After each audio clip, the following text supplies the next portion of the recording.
नमस्कार, स्वागत है एक बार फिर से आप सभी का एचपी स्टडी हब के इस यूट्यूब प्लेटफॉर्म पे। हम डिस्कस कर रहे हैं टीचिंग एप्टीट्यूड और एटीट्यूड के टॉप इम्पॉर्टेंट एमसीक्यूज क्वेश्चंस को, जो आपके अपकमिंग कॉम्पिटिटिव एग्ज़ाम और एंट्रांस एग्ज़ाम के लिए बहुत ही ज़्यादा बेनिफिशियल रहने वाले हैं।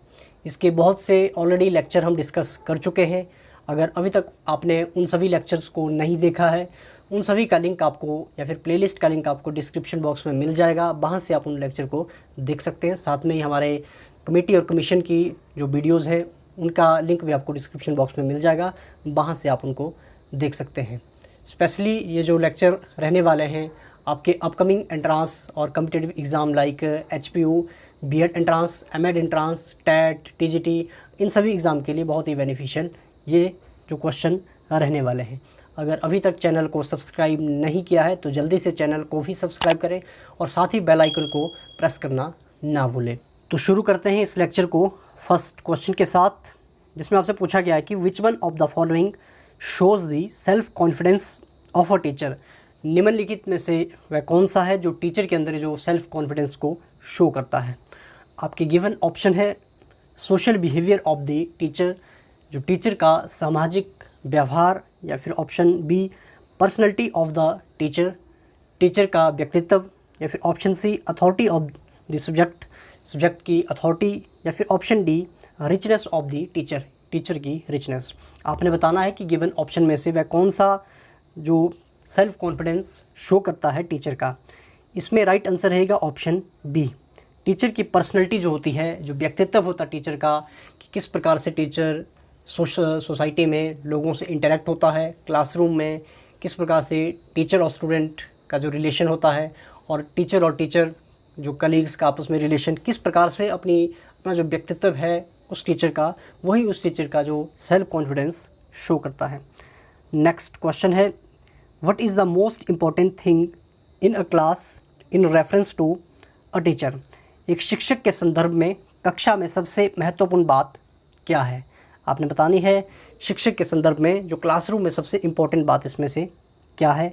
आपके ऑप्शन है statement given by teacher, teacher के द्वारा दी गई स्टेटमेंट, या फिर फर्नीचर, टीचिंग मटेरियल, या फिर टीचिंग मेथड्स। इनमें से जो टीचर से के संदर्भ में सबसे महत्वपूर्ण बात option A statement given by teacher के द्वारा जो स्टेटमेंट दी जाती है। नेक्स्ट क्वेश्चन है द ऑब्जेक्टिव ऑफ ऑर्गेनाइजिंग को curricular activities in school should be. जो स्कूल में करिकुलर एक्टिविटीज़ के साथ साथ जो other co curricular activities conduct की जाती है, इनका जो मेन ऑब्जेक्टिव क्या रहता है। आपके ऑप्शन है टाइम को यूटिलाइज़ करने के लिए, या फिर फॉर अम्यूज़मेंट ऑफ स्टूडेंट्स, छात्रों के मनोरंजन के लिए, या फिर for the physical development of students, बच्चों के जो फिज़िकल डेवलपमेंट के लिए, या फिर बच्चों की जो डिफरेंट स्किल होती है उनको डेवलप करने के लिए। तो आपको पता होगा करिकुलर एक्टिविटीज़ के साथ साथ ही स्कूलों में अदर जो को करिकुलर एक्टिविटीज़ भी करवाई जाती है, जैसे सिंगिंग कंपटीशन हो गया, डेक्लेमेशन आपके हो गया, स्पोर्ट्स हो गए, कहीं ट्रैकिंग पे जा सकते हैं, या फिर अदर कोई भी इस प्रकार की जो एक्टिविटीज़ जो पढ़ाई के अलावा को जो अदर एक्टिविटीज़ रहती है उनको कंडक्ट किया जाता है। तो यही पूछा आपसे कि इसका जो मेन ऑब्जेक्टिव क्या रहता है, क्यों उनको स्कूल में कराया जाता है। तो इसका राइट आंसर रहेगा option B for amusement of students.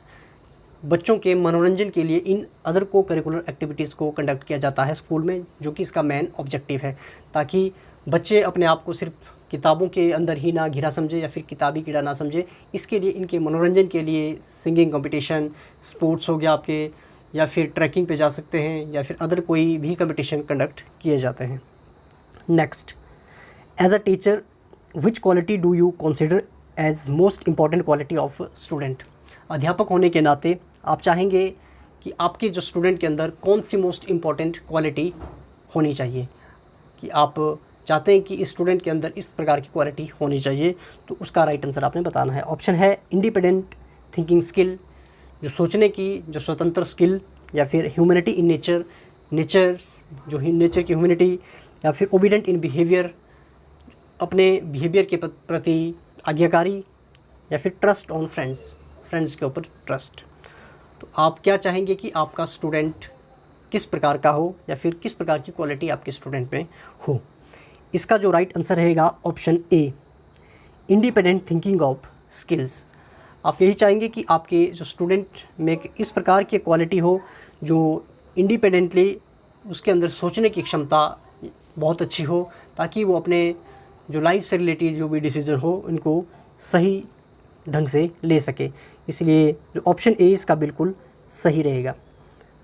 Next question है, maximum participation of student in teaching is possible through which method of teaching. जो स्टूडेंट की मैक्सिमम पार्टिसिपेशन आपके क्लासरूम में तभी हो सकती है अगर आप इस टीचिंग मेथड को अपनाते हैं। तो आपने बताना है कि वो कौन सा टीचिंग मेथड है, ताकि जिसके जो मैक्सिमम स्टूडेंट की पार्टिसिपेशन आपके जो लेक्चर को सुनने में हो। आपके ऑप्शन है lecture method, discussion method, narration method या फिर स्टोरी टेलिंग मेथड। तो सबसे मेन जो इसमें रहता है, जब आप चाहेंगे कि 100% जो स्टूडेंट की पार्टिसिपेशन आपके जो जब आप क्लासरूम में पढ़ा रहे हैं, तो आपको अपनाना पड़ेगा उस समय डिस्कशन मेथड। तो आप किसी टॉपिक पे भी डिस्कशन कर सकते हैं क्लासरूम में, ताकि सभी स्टूडेंट की जो एक्टिव पार्टिसिपेशन उसमें हो और साथ में ही बच्चे ईज़िली जो भी आप पढ़ा रहे हैं उसको समझ सकें। तो इसलिए डिस्कशन मेथड इस टाइम के लिए बहुत ही इंपॉर्टेंट रहेगा। नेक्स्ट क्वेश्चन है, which of the following statement is correct for the process of learning. कि आपने बताना है कि निम्न में से कौन सी स्टेटमेंट करेक्ट रहेगी प्रोसेस ऑफ लर्निंग में। लर्निंग में कौन सी स्टेटमेंट इसमें करेक्ट रहेगी। ऑप्शन है learning occurs in formal situation, formal situation में या फिर इनफॉर्मल सिचुएशन में, या फिर option C learning occur in both formal and informal situation में, या फिर नन ऑफ दी एबव। तो राइट आंसर इसका रहेगा option C, learning occur in both formal और इनफॉर्मल सिचुएशन में, वही जो लर्निंग की एक प्रोसेस सही मानी जा सकती है। नेक्स्ट क्वेश्चन है, if you ask a question in your class and a student gives incomplete answer, what will you do. अगर आप किसी स्टूडेंट से क्लास में क्वेश्चन पूछते हैं, लेकिन आप जिस स्टूडेंट से क्वेश्चन पूछते हैं वो स्टूडेंट उस क्वेश्चन का इनकम्प्लीट आंसर देता है, अधूरा आंसर देता है, तो उस स्थिति में आप क्या करेंगे। ऑप्शन है रिजेक्ट आंसर, आप उसके आंसर को रिजेक्ट कर देंगे, या फिर रिफ्रेम द क्वेश्चन, अपने क्वेश्चन को दोबारा से रिफ्रेम करेंगे, या फिर प्रोवाइड री इन्फोर्समेंट, उसके लिए जो री इन्फोर्समेंट प्रोवाइड करेंगे, या फिर उसके मनोबल बढ़ाने के लिए आप उसकी हौसला अफजाई करेंगे, या फिर नन ऑफ दी एबव। इसमें राइट आंसर रहेगा ऑप्शन सी, प्रोवाइड री इन्फोर्समेंट। अगर कोई स्टूडेंट आपके द्वारा पूछे गए क्वेश्चन का अधूरा आंसर दे पा रहा है या फिर दे रहा है, तो उस स्थिति में आप उस स्टूडेंट की हौसला अफजाई या फिर मनोबल बढ़ाने के लिए उसको री इन्फोर्समेंट प्रोवाइड करेंगे। आप यही कहेंगे कि आप काफ़ी सही जा रहे हैं, आपका आंसर जो काफ़ी सही है। तो इससे जो स्टूडेंट का जो मनोबल बढ़ेगा और पूरी कोशिश वह स्टूडेंट करेगा पूरा जो कंप्लीट आंसर देने की। इसलिए उस स्थिति में आप उस स्टूडेंट को री इन्फोर्समेंट प्रोवाइड करेंगे। Next, what is the main purpose of homework. आपने बताना है कि जो गृह कार्य का मेन पर्पज़ क्या रहता है। ऑप्शन है to force the student to study at home, जो इससे स्टूडेंट को फोर्स किया जाता है घर में पढ़ने के लिए, या फिर to develop the habit of self study, इससे डेवलप होती है, फिर जागृत होती है जो आदत सेल्फ स्टडी की, या फिर option C to check the learning of student, इसके द्वारा चेक रखा जा सकता है लर्निंग ऑफ स्टूडेंट का, या फिर option D to engage parents in child study, इसके द्वारा एंगेज किया जा सकता है जो बच्चे की जो स्टडी होती है, पेरेंट्स माता पिता को भी उसमें एंगेज किया जा सकता है। आपने इसका राइट आंसर बताना है।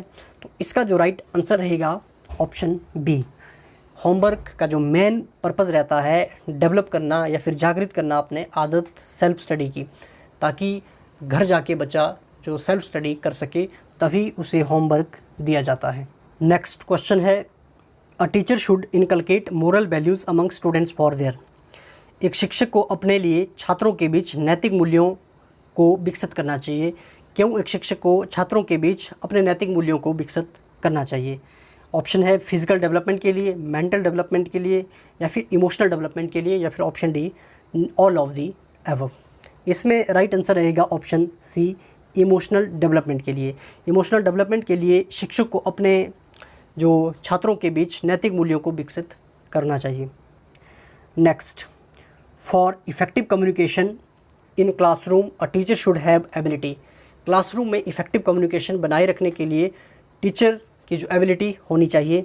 Option A manage classroom communication, classroom communication को अच्छे से मैनेज करें, या फिर ट्रांसफ़र द नॉलेज, अपना जो नॉलेज है उसको अच्छे से ट्रांसफ़र करें, या फिर यूज़ द बॉडी लैंग्वेजेस, अपने लेक्चर को डिलीवर करते समय बॉडी लैंग्वेजेस का भी यूज़ करना, या फिर option D all of the above, जो इफ़ेक्टिव कम्युनिकेशन के लिए अध्यापक को क्लासरूम में क्या चाहिए।